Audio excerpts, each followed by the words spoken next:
y'all, what's up? Jamie, that's me here. Welcome back to my channel. Okay, if you're a new subscriber or a long time subscriber, then hey, bitch. And if you're not a new subscriber or a long time subscriber, then you already know what to do. Go ahead and hit that subscription button. Okay, so let's get into episode 3 of Bridgerton. Okay, so they opened up the show with Daphne daydreaming about the Duke, honey. Okay, and I was like, okay. Next thing you know, we hear Lady Whistledown, narrating the show, talking about how Daphne has been proposed to 3 times this week and she done rejected everybody, okay? She also thinks that she's waiting on the Duke to propose, and I feel that way as well. Like, girl, you really are strongly taking a liking to this man when you know that we got a whole plan set up right here. Not only that, but she's been fantasizing about him. Like, she really liked this man. That's the real reason why she turned down these suitors. Sit up here playing that man. She trying to trap him. But they also show us them sitting down having a cup of tea, and she over there watching him as he lick on his spoon and stuff, and I was like, ooh. Okay then, Duke. Okay. All right. I was watching too, Daphne, girl. Okay. So he over there licking on the spoon and stuff, and then she want to talk about the plan and how the plan is working out well or whatever, but she still needs to find her husband. Girl, stop the oppress. Stop. Does the Duke not know? Obviously, the Duke doesn't know that. If Lady Whistledown is saying it, then everybody knows that this girl done turned down 3 proposals. So, I guess. Over in the Featherington household, we learned that there is a prince that's going to be coming to town, okay? We also can see that Marina is up there kicking it with Penelope because she really was trying to find a letter from George overseas. So when she was looking for that letter, she couldn't find it, so she ran upstairs to tell Marina, like, girl, it ain't even no letter. So they up there just kicking it and talking.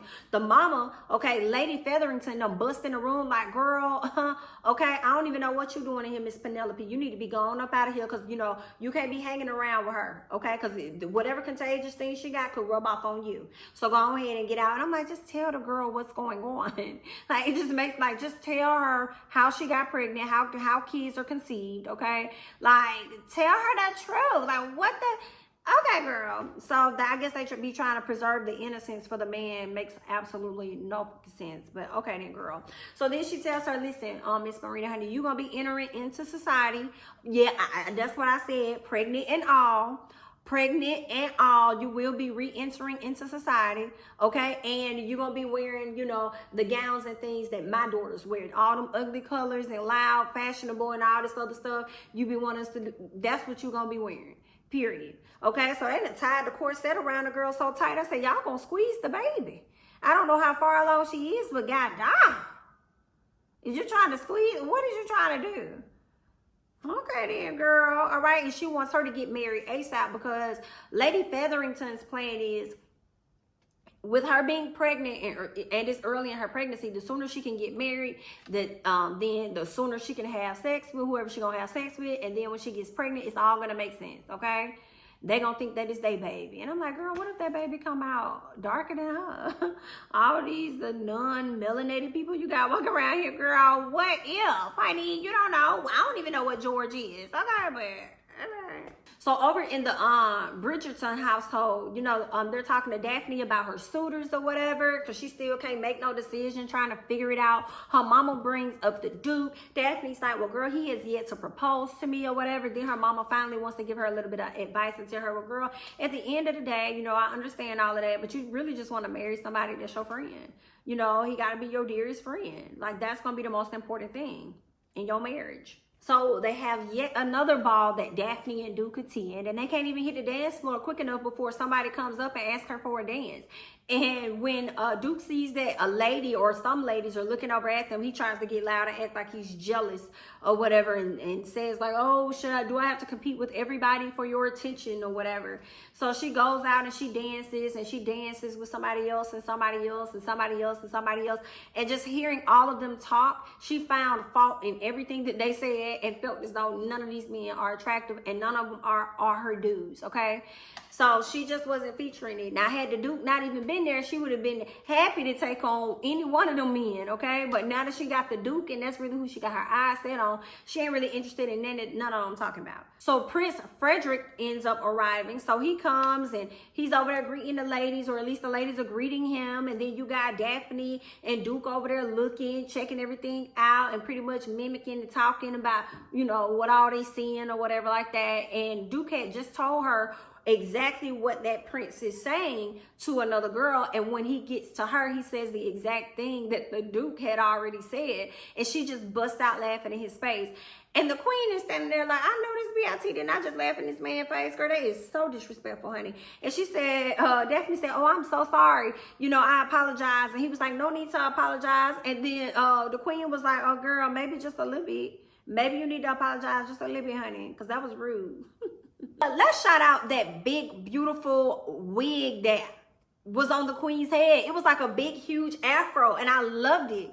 I was just like, y'all, okay, was they doing this back then, honey? For her to have this big old afro, letting y'all know, like, honey, we may be over here mixed up with other cultures, girl, but we still true to our own, honey. And I was like, okay, we see you. So Sienna the opera, the one that's messing with Anthony, she goes over to see her homegirl, Genevieve. I think that's how you say her name. And she's like the seamstress or whatever. She's always getting the ladies ready for the balls and all that stuff. So she hears somebody in the back, and she's like, girl, who is back there? You know, and Sienna like, girl, it's me. And she's like, oh, girl, well, you know, you can stay here as long as you want to, because you know she got put out her house, right? So you know that Anthony put her out the house, so she needs someone to lay her head. And then Sienna was like, girl, well, you ain't got to worry about it for too much long, because I'm going to be on to my next victim, okay? Somebody that's going to put me up for a long time, honey. So you ain't even got to worry about that. So, of course, they're talking about what her next guy would be like. And she thinking about where could she find him. And she knows exactly the place, okay? So, they changed the scene. And we see all of the guys. And I would say it's like their gentleman's room or something like that. So, they in there, you know, gambling or whatever. Sitting down, talking. You can see Anthony. And then you could see Duke over there having a conversation about his sister. And then wanting to know what are the Duke's intentions as it pertains to Daphne. And the Duke is pretty much like, baby, mind your business. Because I'm not going to tell you nothing. That's all you need to know. We good. Okay, she good, I'm good, we good, period. Next thing you know, you see a bunch of ladies walking into the room. And as soon as Anthony sees Sienna, he gets up, okay, and he runs wherever he runs so he can put his eyes on her to kind of like watch her and see what she's doing. She goes over there, she catches eye on Duke and sit down and have a conversation with him, letting him know about her opera singing and all this other stuff and her performances and how she would love to do a private performance for him, honey. But he did not take her up on that offer, honey. He decided to go ahead and leave. And I think he did it because she just probably wasn't that girl for him. And also because I think he may know that she's messing with Anthony. So why would I go there with you? Okay, so he goes on about his business or whatever. Oh, and because of the plan that he came up with when it comes to, oh, girl, probably don't want none of that out in the streets. Nothing else to give a lady whistle down to talk about. So that could be that as to why he went ahead about his business. So Daphne is at the house. She's tossing and turning because she's still thinking about the Duke and his Duke, okay? She over there still thinking about this man. So she gets up out the bed, about to go ahead and get her some warm milk, honey. Her brother sees her. They both go downstairs to have some milk, okay? And she wants to know more about Duke. She wants to know, like, what's up with his life? Like, I mean, you know, what's going on? And he, at first, he didn't really want to tell her, but he lets her know, like, listen, he doesn't talk about his family a whole lot. You know what I'm saying? He doesn't talk to his dad, you know, and he don't know his dad, never ever met his mom. Okay, so he has issues going on within himself that he really don't speak about, and he pretty much likes to be alone for the most part. Then he tells her, you know, stop concerning yourself with matters that pretty much aren't important.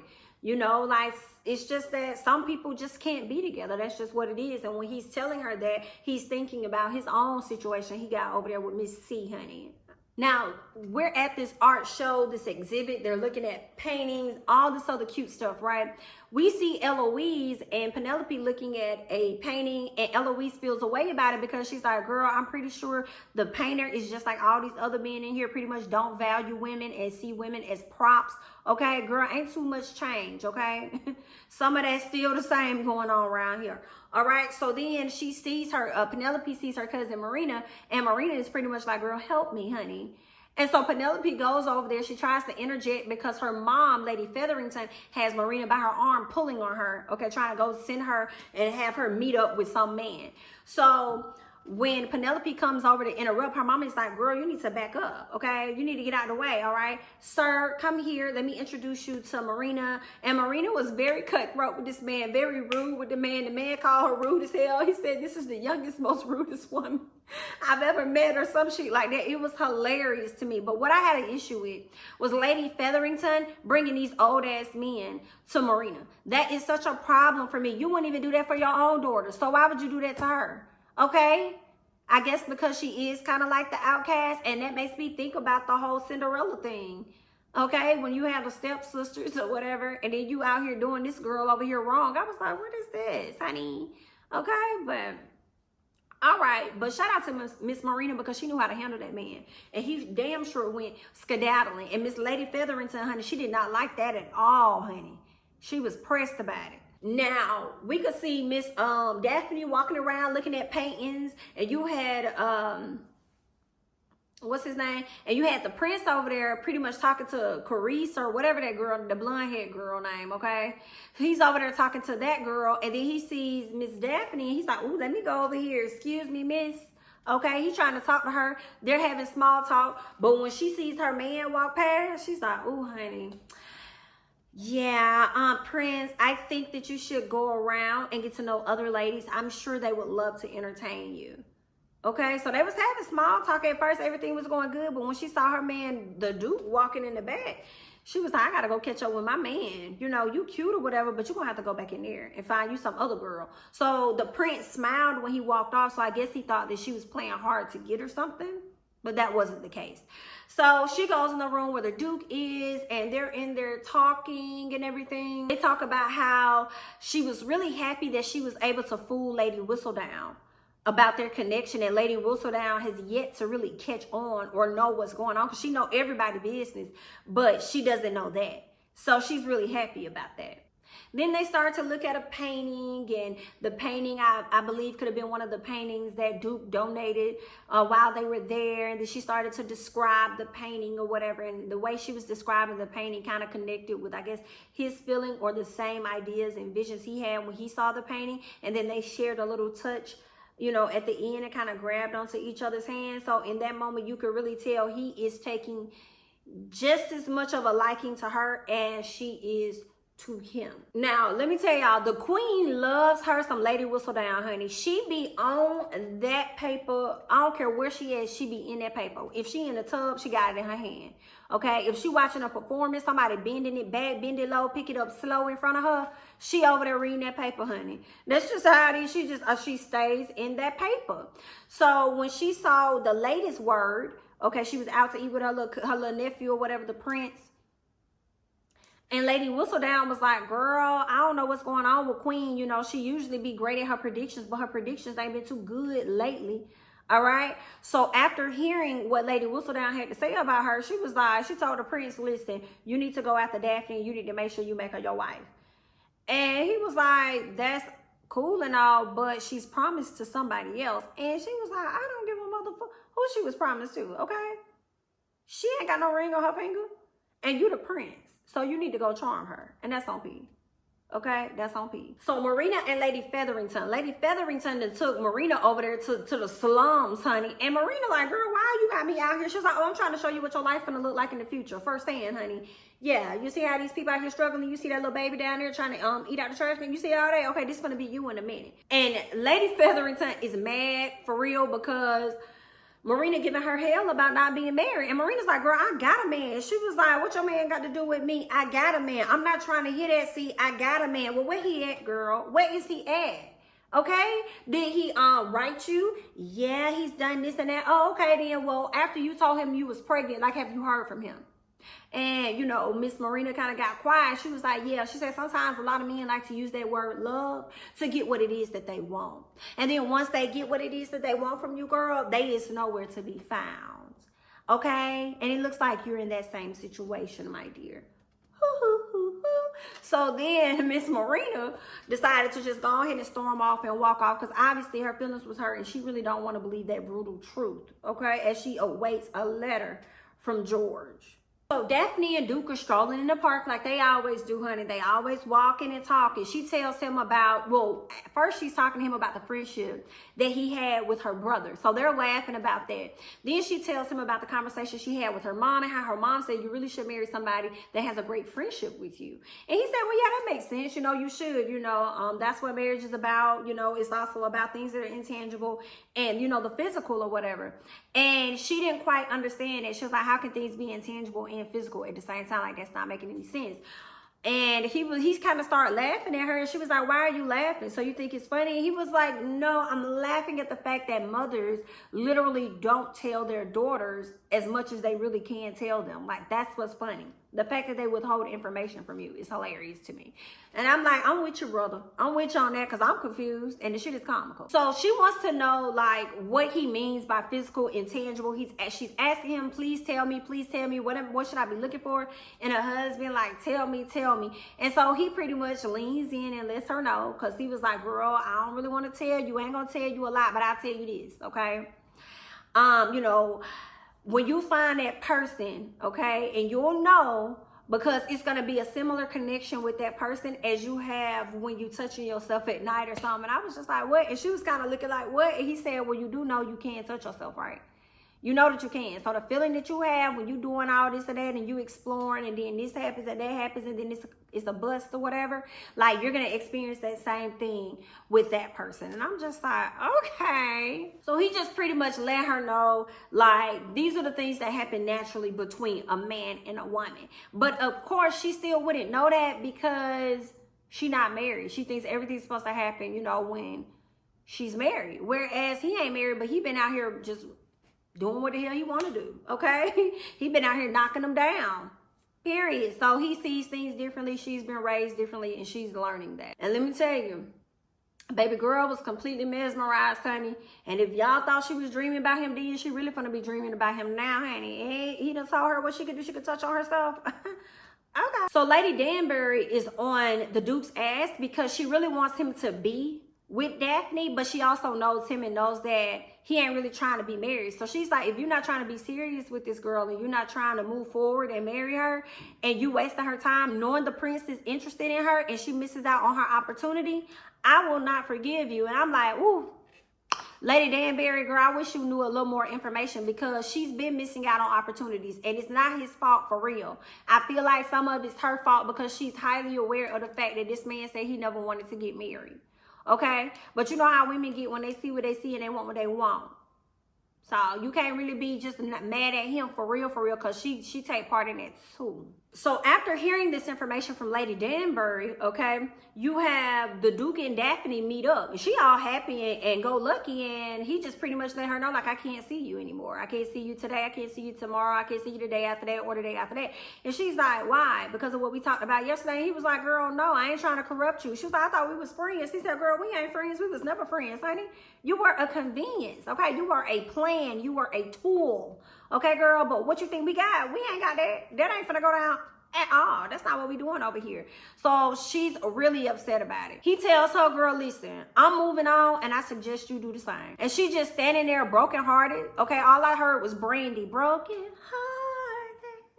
Okay, that's all I heard as he started walking off. And I was like, that's what y'all should have remixed into a classical song at that moment. Like y'all did Ariana Grande on the first episode. Y'all should have played that Brandy and made it a little classical in that moment as he walked off. And then he gets to his house and storms in there and telling everybody to pack all his stuff up. He ready to go get his SHI together. I don't care about any means. I'm ready to head out of here. How you gonna be mad that Lady Danbury called you out on your SHI? You out here playing with folks. How you gonna be mad? It is what it is. So Anthony goes and they called him Anthony in this show. They called him Anthony in this show. That's probably why I'm going in between both. But Anthony goes to see Sienna. He wants to know whether or not, you know, she's seeing the Duke. And she's like, I ain't seeing the Duke. I ain't seeing none of your friends. And I hate that you came over here because you jealous. And he was like, I'm not jealous. I just miss you. And he tries to kiss on her and stuff. And she's like, baby, back up, honey, okay? You've given me a lot of promises and you've broken all of them, honey. And I'm just tired of sitting up here being your fool. So I can't continue to deal with you in the fashion that I've been dealing with you before. So you can get out my face. And I was like, okay, girl. Well, that was short-lived, but okay. So then we see Penelope and Marina. So Penelope went downstairs. She found the letter that came from Spain, ran upstairs, gave it to Marina, and it was pretty much George breaking up with her, not accepting or disowning anything that they've ever had and all of that stuff. And as soon as I saw that, I said, that wasn't even him that sent that letter. That probably wasn't nobody but her motherfucking mama. And that's exactly who it was, okay? Her mama wrote that letter. Not her mama, I'm sorry. Penelope's mom, Lady Featherington, wrote that letter to Marina, breaking up, like pretending to break up with her. Like Lady Featherington and her sidekick went to Marina's room. They took out this letter. They mimicked the signature and everything to a T. At least they tried. Of George's, wrote the letter, sent it to her because her whole thing is she wants to get her married. Okay, but it's so funny that every time Lady Featherington tries to pull a stunt, something else happens that's not good for her. So it's like, girl, you a clown, girl. You need to learn, okay? When you do wrong, right not gonna follow you, honey.